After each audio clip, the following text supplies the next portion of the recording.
Right, guys, welcome back to another postseason pod episode. And as you can see by the thumbnail, and the title of this video, we're going to be grading the rookies so far this year.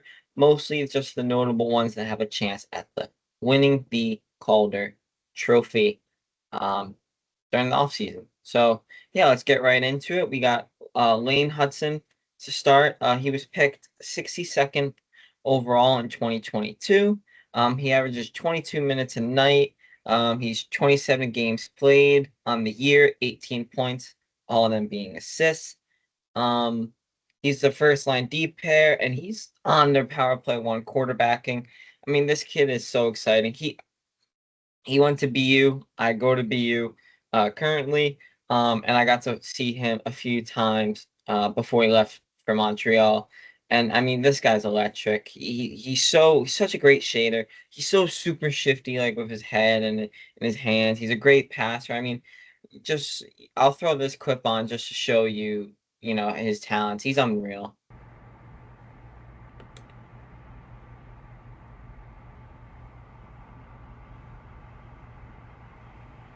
Yeah, I mean, as you can see from that clip, he's such an exciting player to watch. He takes his ice. He's super skillful. He's not afraid to try something. He jumps up on the rush countless times. He creates rushes countless times. He's a playmaker, a space creator for others. And I don't have enough nice things to say. He draws guys to him. He's a distraction, and yeah, that's why he's creates space for other guys. I mean, I'm excited. There's not enough nice things I could say about this kid. Um, and for that reason, I'm throwing him in the B tier right away. I think he deserves a hell of a player. And then I think a player comparison. I'll do a player comparison for every rookie. Um, if he was a forward, I give him Matt Barzell, but he's not.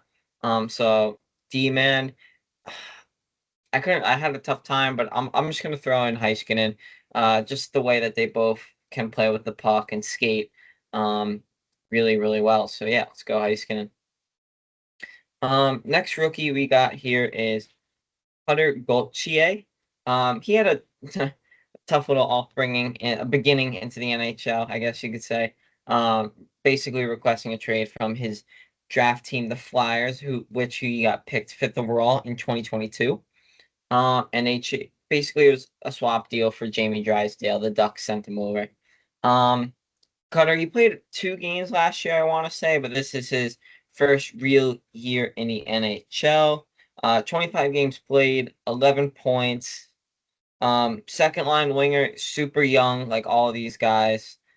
Second power play unit. He does average only 13 minutes a night, and he has gotten Cronin, their head coach of the Ducks, has benched him on countless times, from laziness on back checks to just shortening the bench in the third period in general. So, but as of late, he has been playing a lot better.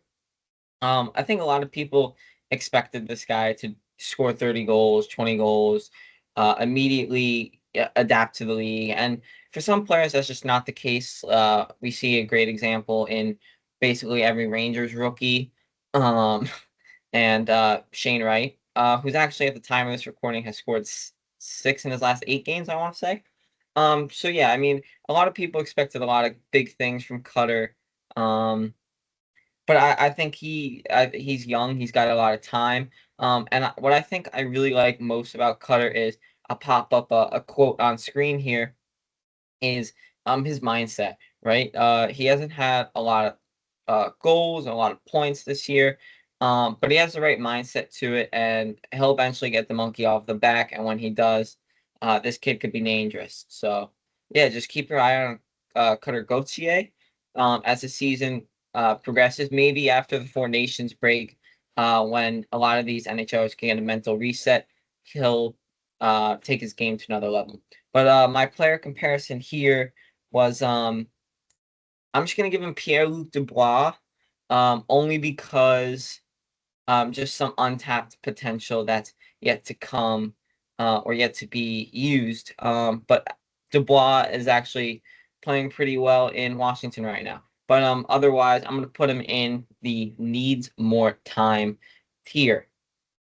Moving on. I think a quick one here. I don't think a lot of people have spoken about this rookie down in Raleigh. We got Jackson Blake. He's a small forward. He plays on the wing for the fourth line. He doesn't average a lot of minutes. 27 games played, 10 points. But this kid, like, let me tell you, like, obviously on a Rob Brindamore team, right? Forwards are going to play hard. They're going to play a gritty game. They're going to get shots every second of the game. They're just going to shoot the puck. Um, but uh, yeah, I mean, this kid has a great offensive game. He wins a lot of like puck battles on the boards, which for his 5'10", I want to say stature, is not the easiest when you're going up against guys like I don't know, Tyler Myers, Tanev, Zadorov even. So credit to him. He's playing really well. Obviously super young. He's just gonna progress in this league. Very positive project down in Raleigh. A lot of people aren't giving him enough attention because he's not one of the big highlight names. But you guys have a nice little star going around in Raleigh that will um soon I don't know, blossom, right? Blossom, sure. My player comp, I'm gonna go with Gabe Vilardi, just because Vilardi, when he was on the Kings, just smashed onto the scene, and then got traded to Winnipeg, which he's now still heavily producing for the Jets. And I can see Jackson Blake eventually becoming a really good top six second line player, or worst comes to worst, which is not worst comes to worst, a third line really skilled winger in the NHL. And for that, I want I'm gonna put him in needs time receipts here. We'll see by the end where he goes. But yeah, just for now, let's shove him there. Moving on swiftly, we are going to go with another super quick one. Macklin Celebrini. I don't think this one should really take us any time to go over. He was the first overall pick in 2024. He's 18 games played because he had an injury in the beginning of the season. 15 points. People expected this. Another BU, pick, not a big deal. My school. Not a big deal. But there's a lot of, not only is this guy's shot unbelievable, there's a lot of great stuff in his game that goes unnoticed. One of them being like his defensive awareness. I kind of critiqued it a little bit. Jordan Cyprian, a friend of mine, knows that because I've been pretty open about it when he was in college. But boy, did I get shut up in the NHL. I mean, uh, I'll put the clip up, but it's in a second, but it's him. Granted, they let up a goal later on the play, but he goes toe to toe in like an in zone battle with Crosby, and it's like decently impressive for not even being 19 years old yet. So I'll throw it up.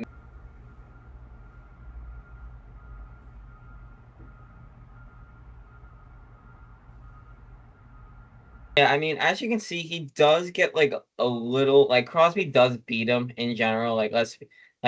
Crosby does win the duel, but to stay with a guy like Sidney Crosby, whose hockey IQ and strength is on a whole nother level, that's pretty impressive for a 19-year-old who's 18 games into his NHL career.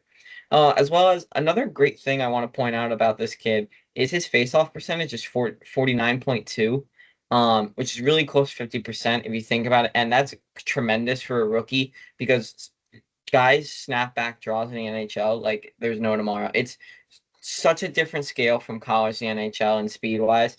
And to show you just a comparison, Bedard in Chicago is 38.9 at the time of this recording.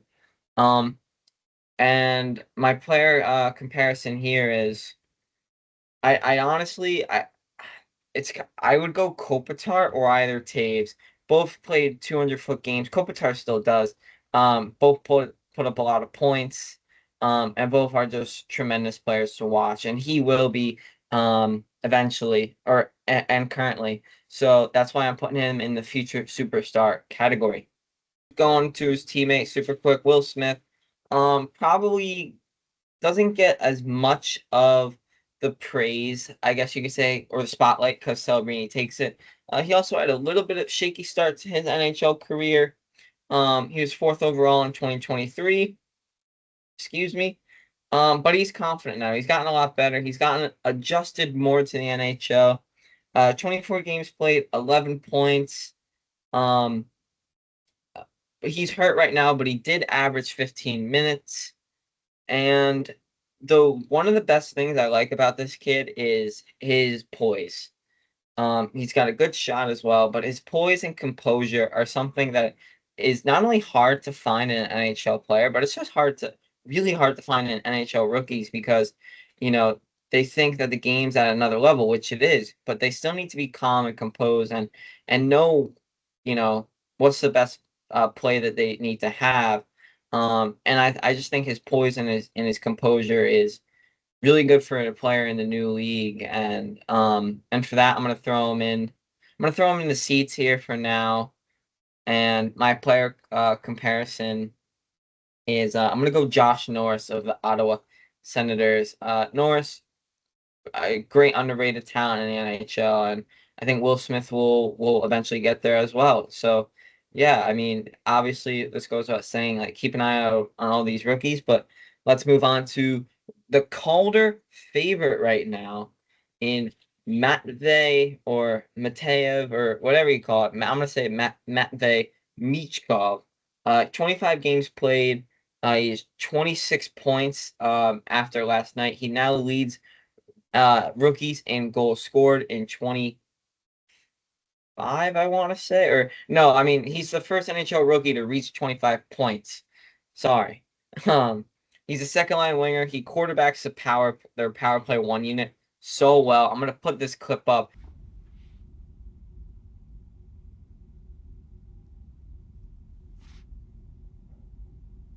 I mean, as you can see from the clip, he walks the line great. He gets a seeing eye shot through the point and scores a fantastic goal.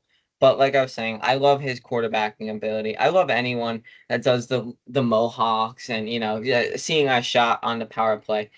Torts count, Torts has no complaints there. There's no way.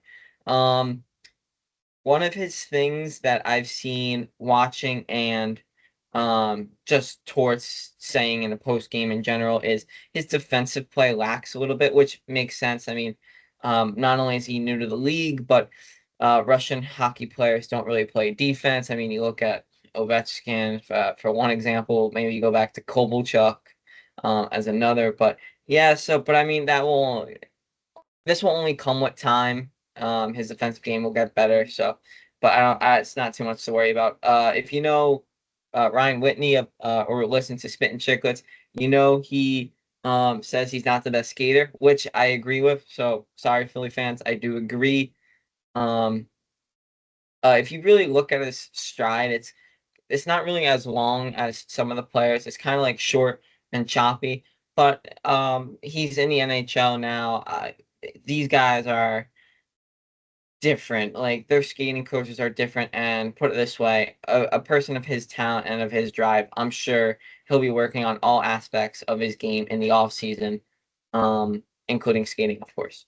My player composite my player composition comparison is just gonna be that fellow Russian I already mentioned in Ilya Kovalchuk. And one of my favorite things about Matvey Michkov is really good at making quick decisions. Makes a lot of quick, crisp passes, and it's very cool to watch. So yeah, I'm gonna throw him in the B tier for now. Moving on, let's go to Logan Stankoven. We saw a lot from this kid in the playoffs last year for the Dallas Stars. He was drafted 47th overall in the second round in 2021. 24 games played this year, 16 points, and you can see his career points as well. We saw his skill last year, like I said. His poise, his hands, his vision. At 5'8", doing what he's be able to be doing, playing on that line right now, currently with Duchesne and Marchment, who are arguably playing lights out, especially Duchesne, who leads the team right now in points. Um, yeah, I mean, he's a tremendous talent. He's got such a bright future ahead of him. Second line winger, as I said, plays on the second power play unit. He averages 16 minutes a night. I love his game. he's a great player for Dallas. Dallas have time and time and again shown that their recruitment is off the charts. And for that, I mean, I love it. His points don't say that way, but I'm gonna stick him in the A tier because this is a player that's points speak louder. That no, then his play speaks louder than his points. Um, and you can only get that by watching in the NHL. But my player comparison is a young prime CBJ's Cam Atkinson, same size, same skill level with hands and vision, and just overall an exciting, super exciting player to watch. So next guy, Dustin Wolf. I mean, we already knew great things were going to come from this guy. Two-time AHL goalie of the year. He was drafted 214th so overall in 2019. So such a steal from the Flames there.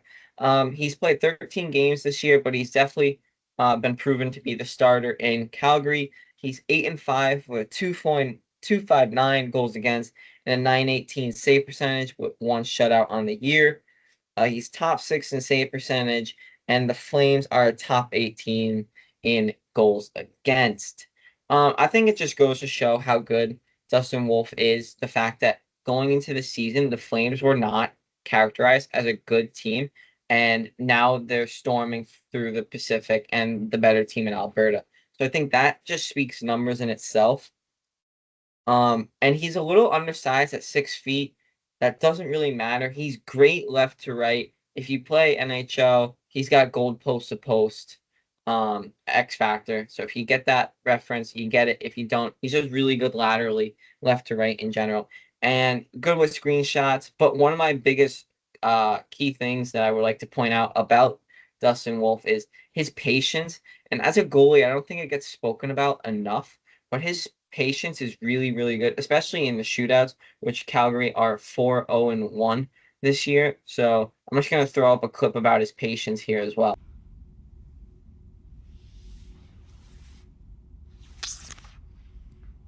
Yeah, I mean, as you can see from that shootout clip, that's where patience comes most into play, and he outweights, and then saves the day. Um, you know, he's got great pad style. Seems like a good character. I'm gonna throw him in the A tier. I mean, it's hard not to, especially at this point of the year, especially with the Flames not supposed to being good.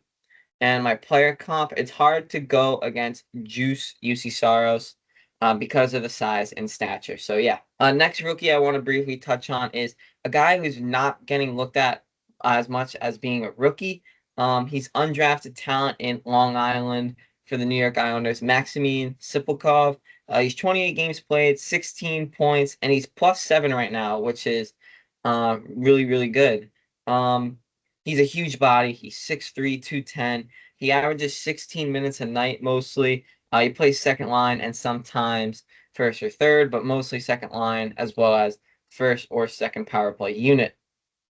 I mean, this guy is such a powerful winger. Like I said, he's a huge body. I mean, just look at this recent goal he scored. He's got a great shot. He's super like sneakily quick just because of his size. He's not afraid to hit. He has a lot of hits on the year. One of my favorite things that he's good at is his shielding the puck ability. I mean, that comes with his size, but the way that he utilizes his size to shield the puck effectively is crucial in winning those corner battles and 50-50 puck battles, as well as pushing his way to the net, which he has shown and which he has done numerous times so far on the year. Go Isles. Granted, he has some inconsistency issues, but this happens with all rookies, as well as adjusting from the KHL, excuse me, to the NHL. But he looks like a young talent. And I'm gonna put him in the C tier for now. Our last rookie of the day, we got Olin Zellweger. He was 34th overall in 2021. He's 24 games played on the year. He's got 10 points, and he's +3. His career is 50 games played, 19 points. And yeah, he's a top D pair right now for the Ducks, and he's on their first power play unit.